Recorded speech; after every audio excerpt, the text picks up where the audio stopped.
박병석 의장님과 선배 동료 의원 여러분, 김부겸 국무총리를 비롯한 국무위원 여러분, 더불어민주당 비례대표 전용기 의원입니다. 정치권에서 알파벳 용어를 써가면서 청년을 챙기는 척하지만 결국 이해관계 앞에서는 소외받는 헬조선을 외치는 청년들의 목소리를 직접 전달하고자 이 자리에 섰습니다. 청년의 삶은 예전보다 훨씬 어려워졌습니다. 엎친 데 덮친 격으로 코로나로 인한 경제 위기와 고용 절벽은 청년들의 꿈을 사치로 만들었습니다. 하루하루 겨우 버티고 있는 청년들을 위해, 출구가 보이지 않는 미래에 절망하는 청년들을 위해 오늘 대정부 질의에서는 국회와 정부가 청년의 삶의 일부만이라도 더 고민해 주십사 간곡히 호소하며 질문을 시작하겠습니다. 유은혜 사회부총리님 나와주시면 감사하겠습니다.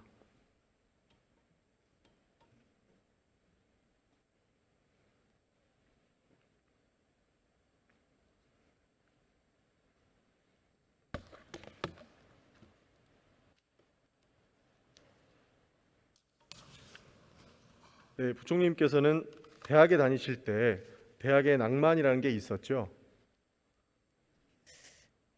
제가 80년대 초반에 대학에 다녔기 때문에 낭만을 느낄 겨를은 별로 없었던 것 같습니다. 그럼에도 불구하고 현재 청년들이 느끼는 그런 어려움보다는 낭만이 있었던 것 같습니다. 네, 말씀해 주신 대로 지금 대학생들에게는 낭만이 없습니다. 왜 그런지도 혹시 아십니까? 예, 뭐 가장 이제 힘든 것은 아마도 대학 이후에 진로에 대한 이제 취업이라든지 자신의 진로에 대한 불확실성, 불투명성 이런 것들이 굉장히 청년들, 대학생들을 힘들게 하는 게 아닌가 싶고요. 그리고 이제 등록금 문제라든지 경제적인 어려움들 관련한 뭐 주거 문제라든지 이런 것들까지 포함해서 실제로 지금 청년들이 겪고 있는 현실적 어려움들을 어떻게 하면 조금이라도 덜어줄 수 있을 것인지를 저희가 좀 책임 있게 나서서 대안을 만들어야 한다고 생각하고 있습니다. 네, 기성세대가 시키는 대로만 하면 대학만 가면 다 해결된다, 공부만 해라라고 해서 진짜 시키는 대로 했더니 낭만이 없어졌다라고 평가하고 있습니다. 오히려 커보니까 걱정만 늘었다. 적성이 아닌 성적순으로 대학을 가니까 적성과 꿈이 일치하는 사람을 찾기가 굉장히 힘듭니다. 어디서부터 잘못되었는지 부총리께서는 혹시 아실지요? 이게 꼭 어디서부터라기보다는 이 유초, 중, 고등학교를 다니면서 사실은 점점 더 대학 입시를 중심으로 하는 학교 생활을 하게 되고 경쟁 중심의 대학 입시 중심의 교육 과정에서 그런 전체적인 어려움들이 이제 생길 수밖에 없지 않았나. 이 부분은 사실은 교육에 국한된 문제라기보다는 우리 사회 전체가 사회 구조나 산업 구조가 변화하면서 일자리 문제나 노동 정책의 문제들이 달라지고 그거에 따른 교육 과정 운영이나 학교 생활이나 이제 이런 것들이 바뀌다 보니까 실제로 과거와는 다르게 그 사회 전반적인 변화의 영향에서 또 교육 정책도 영향을 받는 부분이 있고요. 그래서 의원님 말씀처럼 결과적으로 봤을 때 말씀하셨지만 대학에 들어가면 모든 것이 다 해결되는 것처럼 대학 입시를 중심으로 생활해 왔던 그 고등학교까지의 과정이 좀 많은 부정적인 영향들을 미치고 있지 않나 이런 생각을 해봅니다. 네, 맞습니다. 입시 교육만 한 현 교육 시스템의 문제입니다. 사실 국영수 위주의 공부, 정답만을 찾는 공부를 하다 보니까 지금 학생들은 시를 한 편 읽으면서도 정답을 찾고 있습니다. 부총리, 이런 주입식 획일화된 교육 문제를 혹시 어떻게 바꾸실지 간단한 철학만 말씀 주시면 감사하겠습니다. 이미 현장에서 이러한 그 국영수 교과 중심의 입시 교육은 많이 달라지고 있고 변화가 이미 현장에서 이루어지고 있다고 보고 있고요.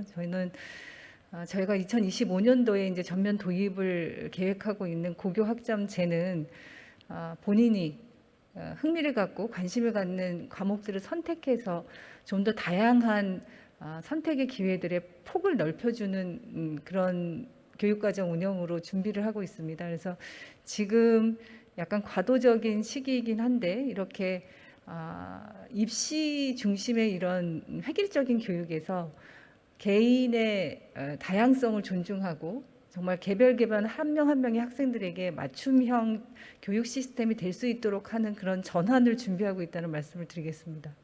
네, 정작 우리 사회에서 구성원으로 살아갈 수 있는 방법을 가르쳐야 될 것이라는 답변 같은데요. 사실 이제 20살이 된 청년들에게 살면서 가장 필요한 것은 안 알려준다, 이런 비판도 있었습니다. 우리 청년들이 알바를 하다가 돈을 떼이고 직장 내에서 부당 대우를 받는 사례들 많이 들어보셨죠? 네. 혹시 대표적인 것들 기억나시는 거 있으실까요? 제가 이제 내일 모레가 제2회 청년의 날이어서 어제 청년들과 간담회를 가졌었습니다. 저희 이제 교육과 관련해서 제안 사항들도 듣고 하려고. 그런데 거기서 이 노동인권 교육과 그 금융교육에 대한 얘기들을 굉장히 많은 분들이 공히 말씀을 주셨는데요.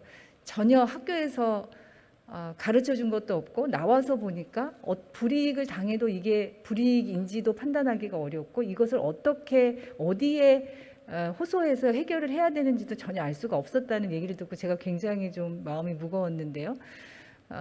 알바를 할 때 그러니까 시급이나 이런 그 정해져 있는 임금을 제대로 받지 못하는 경우가 굉장히 많고 또 그런 것들을 항의하면 바로 또 일자리를 잃어버리게 되는 그런 경우들을 경험한 사람들, 친구 얘기들 이런 거를 들려주셨습니다. 그래서 그런 이렇게 단기간에 아르바이트를 하면서도 제대로 그런 그 노동권을 존중받지 못하는 현장의 문제들 이런 것들을 참 많이 제가 좀 다시 느끼게 되는 그런 기회였습니다. 네, 맞습니다. 정말 간단합니다. 누구도 알려준 적이 없기 때문에 당하는 겁니다. 사실 노동교육과 금융교육이 굉장히 필요합니다. 갓 20살이 되면은 아르바이트라도 해서 이제 부모님들께 효도하고 싶은데 노동법을 모르는 겁니다. 배운 적이 없으니까요. 학교에서 지금 배우는 거는 노동의 가치와 권익 등을 보편적인 내용만 가르칠 뿐 부당한 지시가 있었을 때 어떻게 해야 되는가, 부당한 처우를 받았을 땐 무슨 행동을 하면 되는가, 그리고 초등학교 때 용돈 관리 방법 정도는 배우는데요. 자본주의에서 가장 중요한 금융에 대해서는 그 누구도 알려주지 않았습니다. 정작 실생활에 뼈가 되고 살이 되는 교육은 지금까지 이루어지지 않았다는 건데요. 이거 개선하실 거죠? 예, 저희가 2022 개정교육과정을 지금 이제 논의 중에 있고 내년까지 이제 총론과 강론을 마무리할 예정입니다. 관련해서 이제는 그 교과 중심의 별도의 교과를 개설해서가 아니라 좀 더 종합적이고 융합적인 교육과정 운영에서 이런 생활 속에 꼭 필요한 내용들이 어떻게 담겨져야 될지를 교육과정 개정하면서 논의하고 있고요. 지금 실생활에 반드시 필요한 이런 내용들은 여러 교과에 포함한다든지 또 실제적인 체험을 통해서 학습할 수 있도록 한다든지 하는 방식으로 반드시 좀 반영할 예정입니다. 네, 입시 교육만 하는 것은 미래가 없다고 저도 그렇게 생각합니다. 사실 대학에 가도 문제입니다. 항상 연말이나 연초가 되면 우리 교육부는 학생들의 등록금 시위로 골머리가 아팠어야 됩니다. 그런데 요즘 대학생들 등록금 시위 안 하죠? 예, 예전에 비하면 그렇게 시위를 많이 하는 건 아닌 것 같습니다. 해소가 됐기 때문에 그런 건 아니라고 보실까요? 예, 뭐 이제 등록금이 한 10여 년 동안 동결돼서 학교에서는 뭐 재정의 어려움을 호소하고 있습니다만 저희가 대학이 거의 70%의 학생들이 진학을 하기 때문에 이제 거의 보편화된다고 봤을 때 등록금 부담을 더 가정에 드리는 것은 적절치 않다고 보고 있고 다만 이제 저희가 이번에 내년 예산에 반영한 국가장학금을 좀 더 확충해서 늘린다든지 대폭적으로 이제 취업 후 상환 학자금 대출 이자라든가 이런 것들을 좀 더 낮춘다든지 제도 개선을 통해서 좀 보완은 했습니다만 학생들이 만족할 만한 수준은 아직 좀 부족하지 않은가 생각하고 있습니다. 네, 저는 근본적인 해결책을 정말 깊이 고민을 한번 해야 될 지점이라고 생각을 합니다. 제가 생각하는 방안은요, 사실 조삼모사 때문이라고 생각을 합니다. 대학에 다닐 때는 학자금 대출 덕분에 큰 부담이 없습니다. 사실 국가 장학금도 많고요. 근데 졸업하는 순간 대출은 빚으로 다가와서 상환의 압박을 받습니다. 그래서 조삼모사라는 현실을 체감하는 순간이라고 생각합니다. 저도 지금 학자금 대출이 남아서 등록금을 아직도 내고 있거든요. 안 그래도 사회 진출이 대학을 가게 되면서 굉장히 늦은데 늦게 진출한 만큼 빚이 또 한 번 더 있는 겁니다. 그래서 이 시대의 청년들은 안 그래도 사회 진출이 늦은데 빚까지 안고 시작하다 보니 정말로 걱정 때문에 앞에 미래를 그려나가기가 쉽지 않은 그런 실정입니다. 굉장히 어려운 문제지만 이 부분에서도 정부에서 고민이 꼭 필요할 것 같은데 어떻게 그렇게 해주시겠습니까? 예, 이제 총리 주재로 청년정책조정위원회가 열려서 민간위원들이 참여를 하고 거기에 대학생과 청년들이 직접 민간위원으로 참여하고 계시는 분들이 있어서 이런 정책적인 제안들을 듣고 있습니다. 저희가 지금은 이제 일부분 제도적인 좀 보완이었다고 하면은 말씀하신 대로 조금 더 근본적인 그 대책들 지원할 수 있는 방안들은 더 적극 노력해 보도록 하겠습니다. 네, 근본적인 대책 너무 감사드립니다. 우리도 선진국처럼 사실 정규 교육 과정이 끝나면 걱정 없이 일하고 행복한 삶을 꿈꾸는 그런 대한민국 됐으면 좋겠습니다. 이 불행의 마침표를 꼭 찍어주시기를 부탁드리겠습니다. 네, 들어가셔도 좋습니다. 예, 고맙습니다.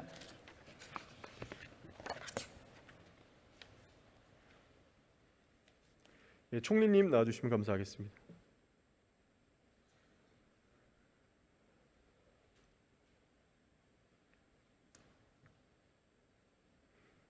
네, 늘 수고가 많으십니다.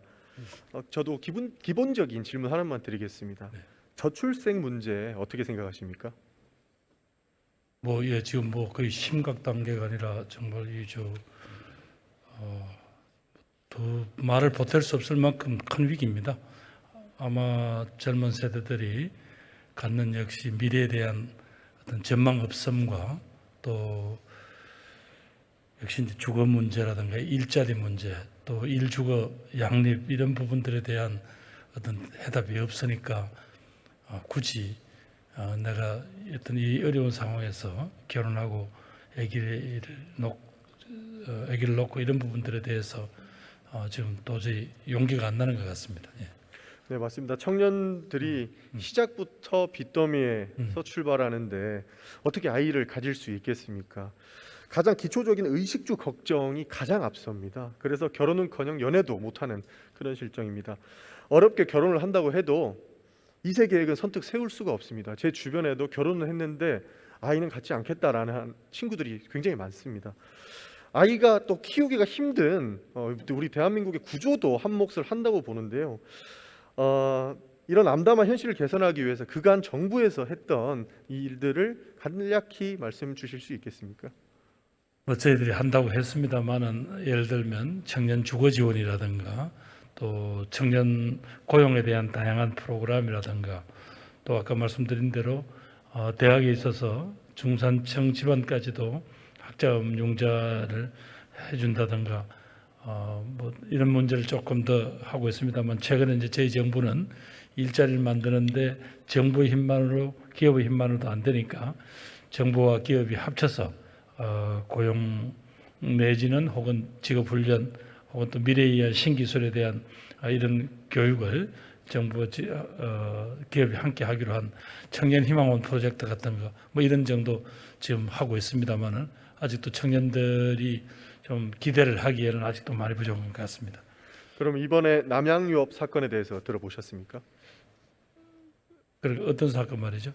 남양유업 회장께서 이렇게 회사를 매각하고 아니고 이런 것 말입니까? 아닙니다. 육아휴직을 했다는 이유로 회사상에 불이익을 줬습니다. 예, 지금 대법원에 지금 그 사안은 계류 중인 걸로 알고 있습니다만은 어쨌든 육아휴직이라든가 이런 것들이 불이익으로 인사상 불이익이든 이렇게 연결되지 않는 분위기 또 기업도 그거를 당연히 그렇게 자기 직원들의 젊은 직원들의 권리로 생각하는 그런 풍토 한번 만들어 보겠습니다. 이건 하루아침에 되지는 않겠지만 그렇더라도 일가정 양립, 일육아 양립 이게 정책되지 않고는 이 저출생 문제도 해결하지 못할 뿐만 아니라 아마 젊은 세대들은 이 어떤 절망의 늪을 못 나올 것 같습니다.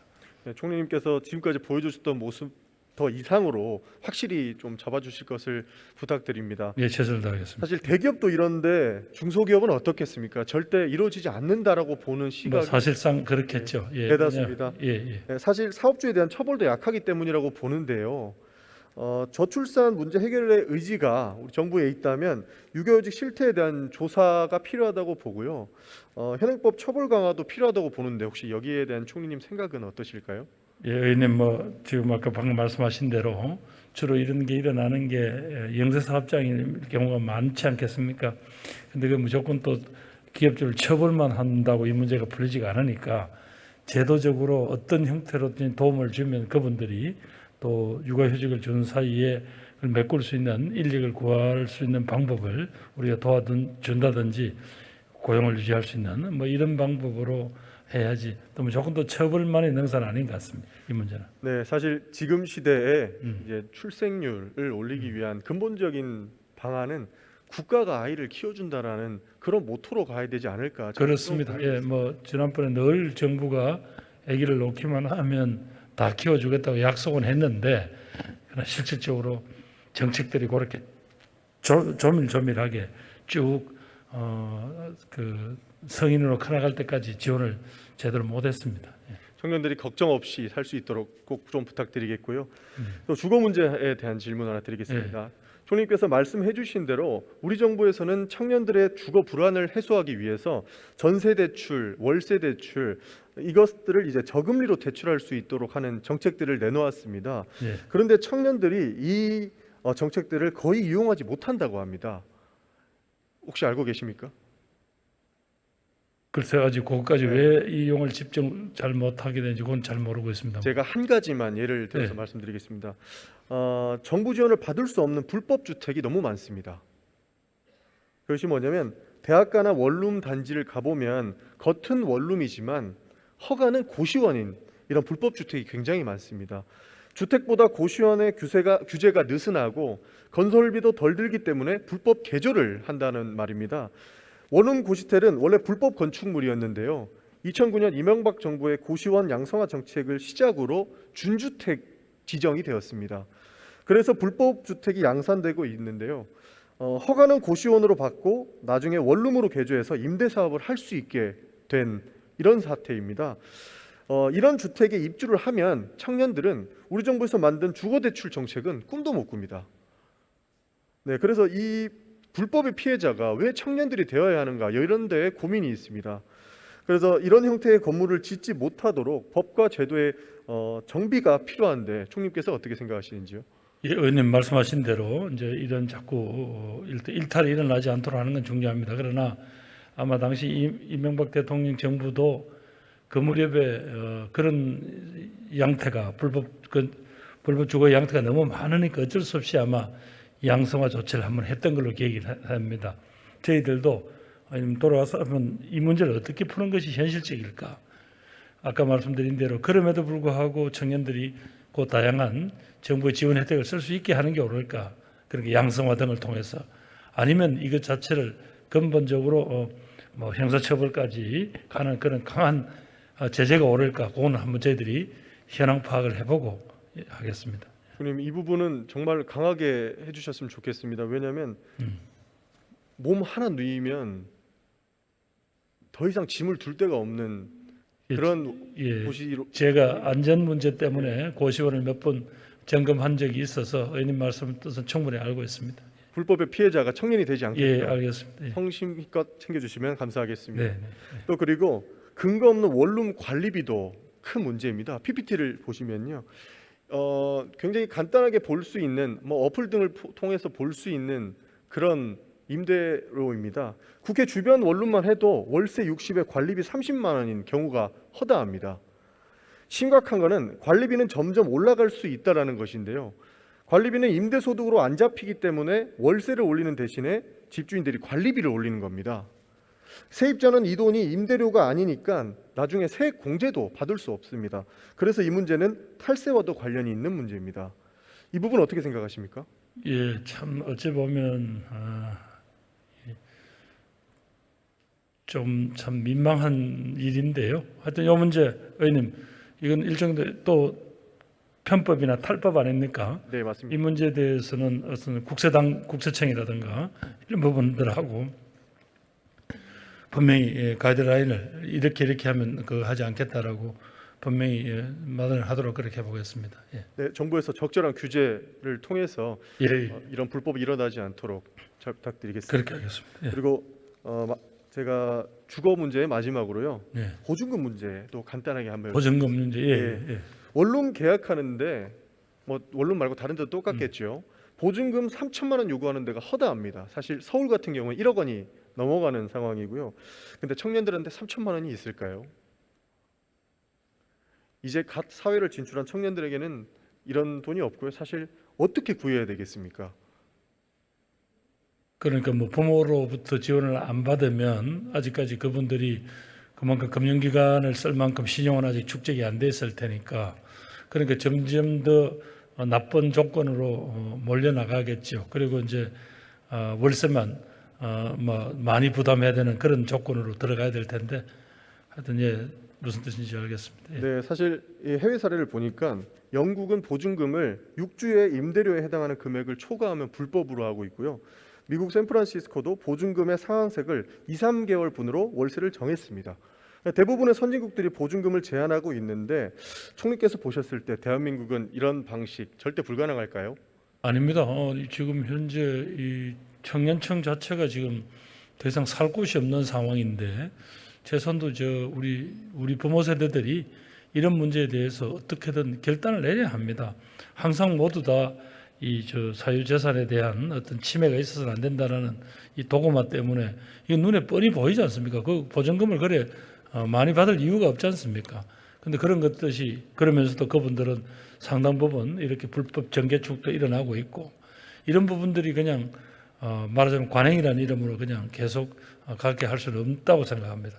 맞습니다. 뭐 공공 임대주택부터라도 시작하면 충분히 우리 사회가 이해해주지 않을까 이렇게 생각합니다. 공공임대는 제가 알기로는 뭐 좀 감당할 수 있는 수준이라고 생각합니다만은 그 부분도 우리가 좀 선도할 수 있는 시장을 선도할 수 있는 모델로 오늘 한번 저희들 살펴보겠습니다. 네, 해당 내용 국토부의 지시를 꼭 해주시고요. 현황과 대책을 혹시 의원실로 좀 보내줄 수 있으면 감사하겠습니다. 한번 예 국토부하고 상의하겠습니다. 예. 그리고 우리 총리께 드린 마지막 질문인데요. 국군 장병 인권과 관련돼서 한마디만 드리겠습니다. 예. 예. 부를 땐 국가의 아들, 다치면 너그 아들이라는 말 들어보셨습니까? 뭐 예, 그런 네. 이야기들이 있는 건 알고 있습니다. 예. 네, 의무만 강조하고 책임지지 않는 우리 군과 정부의 무책임한 태도를 풍자하는 말입니다. 예. 이 문제는 우리 문재인 정부만 있었던 얘기가 아니고요. 지금까지 많은 정부에서 이런 얘기가 있었습니다. PPT를 한번 봐주십시오. 훈련 중에 검지 손가락 한 마디를 잃었지만 보상 기준에 미달해서 아무런 보상을 받지 못한 병사가 있습니다. 단 한 푼도 못 받았는데 이거 왜 그런지 아십니까? 아마 뭐 규정 뭐 이런 거 따졌던가요? 아니면 노동력 상실이 뭐 그거에 해당되지 않는다 뭐 이런 핑계인가 모르겠습니다만. 제가 알기로는 그 크레모와 격발 사고였는데요. 검지 손가락 한 마디보다 덜 절단되었다고 보상받지 못하고 있는 겁니다. 그러니까 다친 군인들 대다수가 이런 방식으로 보상을 받지 못하고 있는데 이게 가당키나 하겠습니까? 예, 하여튼 좀 곳곳에 보니까 정부에 가서 일을 해 보니까 좀 그런 규정이라든가 이런 것들이 현실에 맞지 않게 돼 있는 부분들이 많아서 이 부분은 제가 국방부에 지시를 하겠습니다. 네, 사실 예. 우리 군 사고 보상 기준이 굉장히 미흡하다고 해서 예. 어떻게 청년들에게 군대 가라고 하겠느냐라고 해서 저희 의원실에서 군인재 보상법 일부 개정 법률안을 산재 수준으로 상향해야 한다는 의견을 낸 적이 있습니다. 예, 당장은 산재 수준까지는 못 가더라도 우리 병사의 급여를 올리고 병사의 부식 수준을 획식적으로 올리고 하는 이런 여러 가지 개혁과 함께 이 문제도 국방부가 정말 국민의 자제들을 잠시 위탁해서 그분들을 보호해야 된다는 그 국방부의 책무가 있는 거니까 이 문제에 대해서도 국방부가 좀 적극성을 띠도록 그렇게 요구하겠습니다. 국방부의 답변도 군인은 노동자와 다름으로 기준 개정에 받아들일 수 없다라는 입장이거든요. 예, 이제 뭐 그런 식의 자꾸 이 과거의 관행만 들먹거리는 그런 방식으로는 국민들의 눈높이를 못 따라갈 것 같습니다. 꼭 지시해 주시기를 부탁드립니다. 그렇게 하겠습니다. 청년들이 군을 신뢰하지 못하는 이유는 이런 것부터 시작한다고 봅니다. 군에 보내는 부모의 심정을 잘 아시지 않습니까? 다치지 않게만 해달라는 그게 그게 부모의 마음이라고 들었습니다. 그리고 만약에 다쳐도 국가가 끝까지 책임져 주는 이런 군대만 돼도 충분히 신뢰할 수 있다고 보고요. 전향적인 검토 총님께 부탁드리겠습니다. 네, 그렇게 하겠습니다. 네, 감사합니다. 들어가셔도 좋습니다.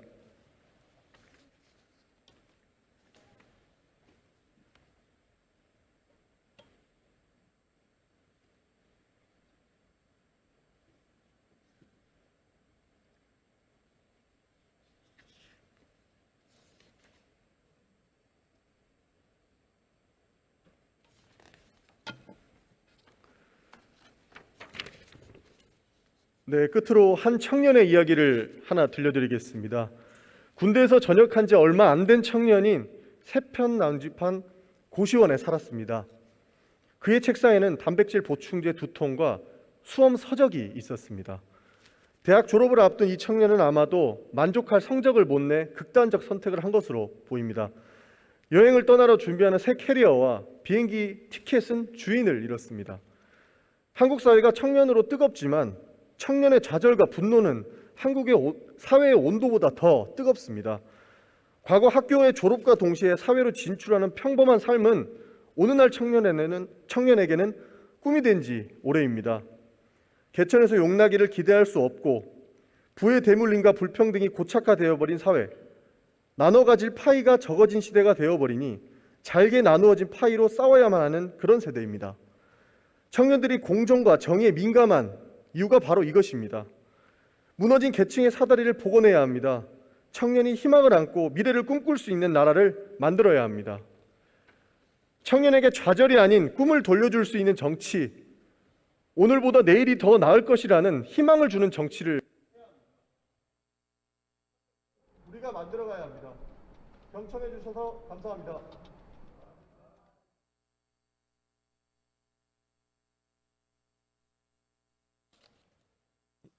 예, 전영기 의원 수고하셨습니다.